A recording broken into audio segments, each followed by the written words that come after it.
yang menggambarkan antara pengguna dengan sistemnya, bagaimana mereka berinteraksi. Nah, untuk pembuatan diagram kali ini, kalian bisa milih mau membuat diagram terkait sistem apa. Kalau ini misalnya terkait diagram proses penjualan, sehingga DFD-nya juga sistem penjualan, IRD-nya juga nanti terkait penjualan produknya. Nah, mungkin kalian bisa membuat proses, misalnya proses penjualan, proses pembelian bahan baku, proses penggajian karyawan, proses apa lagi misalnya, proses penerimaan karyawan baru. Nah, ini bisa dibuatkan sistemnya atau use case diagram, diagram atau IRD diagram.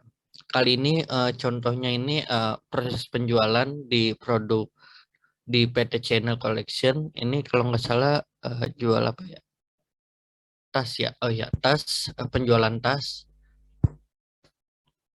Kita besarin dulu. Nah, untuk use case diagram ini ada di proses penjualan ini ada beberapa aktor.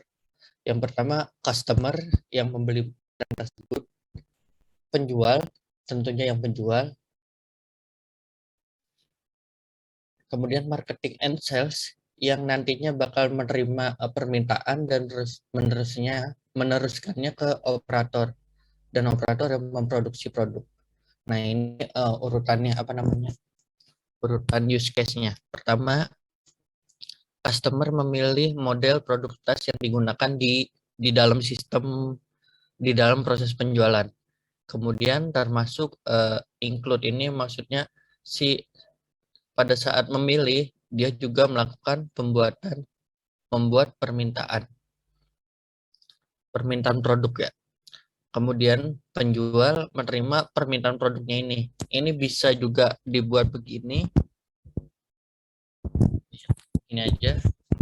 Kemudian menerima permintaan atau enggak mengecek persediaan lalu si penjual mengecek persediaan produk, apakah produk itu tersebut masih tersedia atau tidak. Terus kemudian memberikan permintaan produk,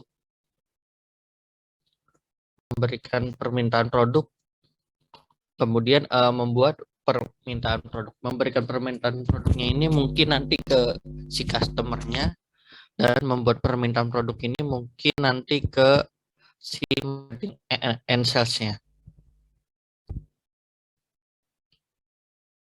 Kemudian ini berarti membuatnya itu membuat permintaan produk dan memberikan permintaan produk ke marketing and sales. Kemudian si marketing and sales menerima permintaan produk dari si penjual ini, kemudian mengirimkan data permintaannya,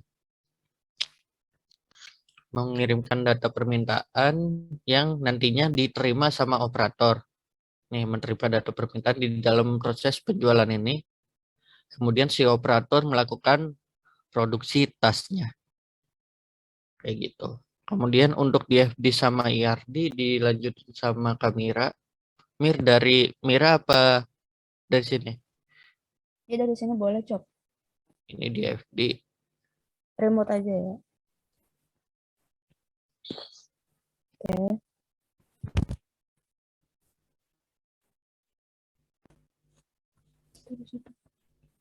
Ya. Jadi tadi kan udah diterangin Bang Cop use case diagram. Terus kita masuk ke data flow diagram. Jadi data flow diagram ini itu berupa alur sistem informasi dari sistem yang nanti teman-teman mau buat gitu kan. Nah, di sini kan dari use case itu contohnya proses penjualan nih dari PT Channel Collection. Jadi DFD-nya juga sistem informasinya juga dari sistem penjualannya gitu. Nah, jadi di data flow diagram itu ada beberapa level gitu. Nah, level 0 itu yaitu scope-nya itu masih gambaran umum, terus belum masuk ke detail-detail masing proses datanya gitu. Jadi di level 0 ini level 0. Pertama kan itu sistem penjualan, ya kan. Level 0 itu kan dia masih gambaran umum, jadi sistem penjualan. Nah, sistem penjualan ini dia memberikan informasi kepada pegawai itu berupa apa? Berupa data barang. Nah, pegawai ke pegawai memberikan informasi apa ke sistem penjualan, memberikan data informasi harga. Nah, pegawai juga memberikan input apa kepada sistem ini, memberikan data transaksi penjualan gitu. Nah, dari sistem penjualan ini juga memberikan data ke konsumen berupa apa? Data informasi harga. Kemudian dari konsumen memberikan info apa kepada sistem, yaitu memberikan data permintaan barang gitu. Nah, dari sistem penjualan ke operator memberikan data berupa apa, yaitu data permintaan barang untuk si operator itu memproduksi gitu kan. Nah, operator udah memproduksi, dia memberikan data barang gitu, informasinya ke sistem penjualan. Nah, dari sistem penjualan ke marketing dan sales ini memberikan info apa, data hasil penjualan. Tuh. Nah, levelnya sudah dibuat nih dari gambaran umum. Kemudian kita masuk ke level 1. Level 1 itu baru kita lebih rinci, mendetail dari breakdown sistem penjualan ini. Nah, sistem penjualan itu ada transaksi penjualan dan juga ada nota penjualan. Nah, dari transaksi penjualan itu memberikan info apa nih ke pegawai tadi ya kan, pegawai transaksi sistem ini, sistem transaksi penjualan memberikan informasi data barang gitu kan kepada pegawai untuk bisa di list gitu. Nah, pegawai memberikan info ke sistem ini transaksi penjualan berupa data informasi harga barang dan juga memberikan data transaksinya penjualan, data transaksi penjualan. Nah, ini sama ya, sama yang di atas ya, terlihat. Nah, terus transaksi penjualan ke konsumen memberikan data informasi harga dan konsumen ke transaksi memberikan informasi data permintaan barang. Nah, lanjut dari transaksi penjualan dia ke marketing dan sales memberikan info data hasil penjualan dan marketing dan sales memberikan info transaksi data barang ke transaksi penjualan. Nah, kemudian dari transaksi penjualan ada nota penjualan. Nah, di sini kan di level 0 itu dia cuma memberikan ya umum aja gitu, ada alur sistem informasi ya dari pegawai, customer, operator, marketing, tetapi secara rincinya itu ternyata kan di sistem penjualan ada transaksi, ada juga nota gitu. Nah, di nota penjualan itu dia memberikan data, operator channel memberikan data apa ke sistem ini, yaitu data pengecekan stok gitu. Nah, dari nota ini informasi apa nih yang dia akan berikan kepada si operator ini, ya data pemesanannya begitu. Nah, mungkin kalau misalkan teman-teman levelnya ada banyak, mungkin dari transaksi penjualan ada lagi nih di detailnya, ya berarti nanti level 2 gitu. Nota penjualan misalkan ada ada proses apa lagi nih gitu. Berarti nanti dia levelnya lanjut ke level 2, 3 gitu. Nah, lanjut ke RD. Entitas Relationship Diagram. Jadi RD ini juga sama use case dan DFD tentang apa yang mau diteliti gitu kan. Ini kan masih sama nih sistem penjualan. Nah, di sini ada simbol-simbol. Nah, simbol-simbolnya ini kalau kotak itu berupa entitas dan ini belah ketupat ini relasi, terus dan apa lagi ya? Yang ini oval ya. Oval ini itu berupa ID, atribut gitu, dan ini garis berupa penghubung relasi. Nah, jadi gini, untuk tadi kan dia tentang apa, transaksi penjualan, ada customer. Nah, di sini ada simbol kardinalitas, di mana kalau one to one, itu berarti dari satu kepada nanti outputnya satu juga gitu. Nah, ini inputnya satu ke banyak gitu, one to many dan many to many. Jadi gini contohnya, ini ada customer, satu customer membeli banyak produk tas gitu, ya kan? Satu customer membeli banyak produk tas, di mana customer ini atributnya ada ya, nama customer dan nomor telepon atau alamat rumah atau apa kan banyak. Nah, ini sebenarnya harusnya bisa juga sih many to many ya, tapi di sini case-nya one, ya udah nggak apa-apa. Satu customer bisa banyak, bisa membeli banyak produk tas, di mana produk tas ini ID-nya apa aja, atributnya ada jenis tasnya, harga tasnya, warna tasnya gitu. Nah, udah gitu dari satu produk tas, ini kan tadi di sini case-nya dia satu ya. Nah, berarti satu produk tas bisa mendata, satu produk tas bisa didata oleh banyak penjual gitu. Kenapa banyak penjual yang karena kan kemarin kita udah merancang tuh, kita ada cabang, ada ya ada banyak toko, berarti kan penjualnya juga banyak. Nah, jadi gitu. Satu produk tas ini kalau ini ya, kalau misalkan produk tasnya banyak berarti many to many gitu kan. Ini kan case-nya satu. Ya udah. Satu produk tas bisa didata oleh banyak penjual. Nah, penjual ini atributnya ada apa? Ada ya nama penjualnya dan ID penjualnya. Lalu Cop ke bawah lama banget ya, Cop. Nah, lalu dan nih kan dari penjual. Nah, kemudian bagaimana dari customer ke penjual? Berarti satu customer bisa dicek stoknya oleh banyak penjual. Jadi one to many gitu ya. Kemudian dari customer ke marketing gimana? Satu customer bisa di pengecekan stoknya ini juga bisa ke banyak marketing juga gitu kan, karena dia saling ini ya, saling saling saling berinteraksi, juga. Jadi satu customer juga bisa juga dicek stoknya sama si pihak marketing gitu.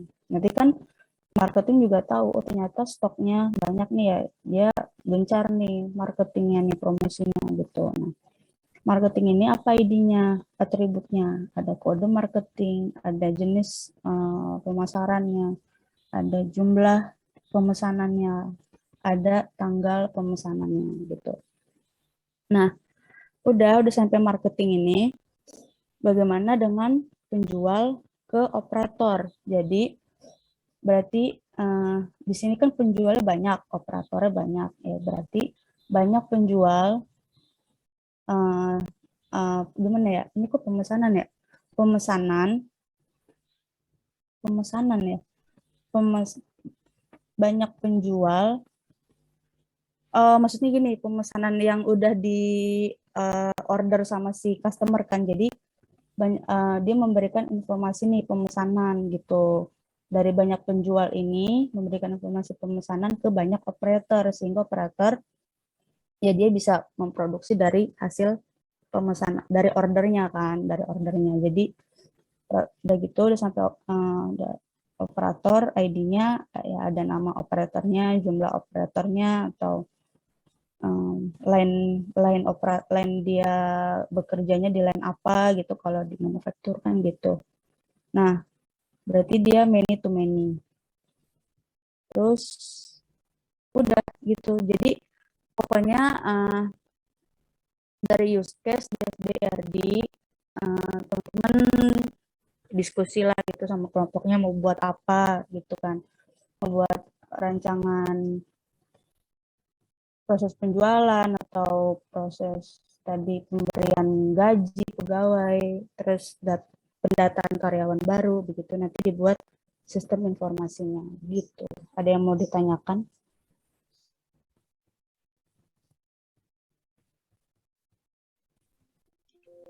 Kamira mau tanya. Ya.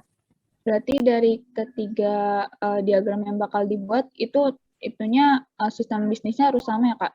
Sama. Ya, ya Din, sama. Jadi dipilih yang tadi Bang juga bilang, pilih mau membuat sistem informasi apa nih, kan kita kan perusahaan itu kan banyak ya, ada beberapa departemen. Nah, pilih aja gitu. Misalkan mau di departemen HRD ya bikin aja sistem di human resource-nya, atau produksi bikin sistem produksi gitu. Bisa sistem pengembangan produknya. Gitu ya. Ya, makasih Bang, makasih Kak. Yuk. Ayo, ada lagi yang mau ditanya? Oke Kak, mau liatin DFD-nya bentar nih kamu. Apa? DFD. Ya. Nah, ya. Boleh tolong ke atas sedikit nggak ya? Oh ya Kak, ini tuh kalau nggak salah, jadi tuh yang pas ini kan dari level 0 ke level 1 itu bukannya dari sistem penjualan ini nanti dipecah gitu ya. Jadi dipecahnya dari bulatan itu, jadi yang bulat ini tuh berupa proses gitu. Kalau nota ini kan jatuhnya data juga nggak sih Kak, Bang? Apa gimana? Aku takutnya salah juga. Benar. Level 1 itu dipecah dari si sistem penjualannya. Ya, jadi sistem penjualannya itu ada nota, ada transaksi penjualan gitu. Tapi kalau nota bukan proses berarti. Maksudnya kan ini kalau nggak salah bulat itu kan lebih ke proses. Oh iya, tuh Cap. Ini pembuatan nota. Oh, maksudnya iya pembuatan notanya, bukan datanya. Kan setelah proses transaksi, proses terima uang kan biasanya lanjut ke proses pembuatan nota kayak gitu. Iya, maksudnya itu proses. Nah, ini emang nantinya sistem informasi bakal beda-beda diagramnya, tergantung kalian mendeskripsikan sistem informasi perusahaan kalian itu bagaimana. Nah, ini karena si notanya dibuat sama marketing kan. Iya. Oh, Kan notanya untuk operator juga soalnya. Kalau untuk konsumen aja bisa di transaksi penjualannya. Ini karena nota penjualannya nanti dibuat untuk si operator juga, makanya dibuat proses pembuatan nota. Tapi berarti notanya nggak masuk ke konsumen gitu ya Bang, kalau di sini? Enggak. Di sini masuk ini ya konsumen. Data informasi harga barang sama data Transaksi barang. Konsumen hanya dapat data informasi barang, data permintaan barang. Mungkin ditambahin kali ya. Setelah beli dapat nota juga gitu. Itu masih agak mengerti sih di situ. Soalnya kalau tapi di sini nota pembuatan nota ke marketing gitu, tapi malah yang harusnya kan maksudnya pembuatan nota kan harusnya lebih ke konsumen sama pegawai gitu. Ya, emang beda-beda aja itunya proses beda-beda proses penjualannya ya, proses bisnis terkait penjualan yang gini. Mungkin ini si apsinya ini si konsumen nggak dapat notanya aja. Iya. Tapi notanya untuk ke operator, emang agak aneh sih. Kalau kita bacanya ya, baca dari mengartikan si DFD ini, si konsumen cuman dapat data informasi harga barang sama data permintaan barang. Si konsumen ngasih permintaan barangnya berapa aja, sama ngasih informasi harga. Maksudnya tuh kayaknya bukan nota penjualan kali, kayaknya harusnya data yang buat diproduksi harusnya nih. Bahasanya kali salah. Kalimatnya atau gimana. Kayak gitu intinya. Oke deh Kak, makasih. Yuk. Nanti kalian buat itunya DFD-nya pakai kata-kata yang enggak ambigu aja ya teman-teman. Kalau biar nanti masyarakat lain Masyarakat. di kalian langsung mengerti alur proses, misalnya ini alur proses penjualan kalian bagaimana sih, kalian tunjukin di FD-nya aja langsung mengerti. Oh, kalau mau membeli produk tuh prosesnya gini gini gini, nanti si konsumen dapat ini kayak gitu. Pakai kata-kata yang gak ambigu. Spesifik ya, Cok. Ada yang mau bertanya lagi?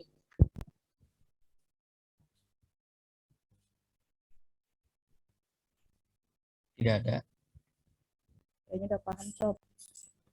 Oke, sama satu lagi teman-teman, nanti di use case sama di FD minta tambahin simbol-simbol begini ya di sampingnya.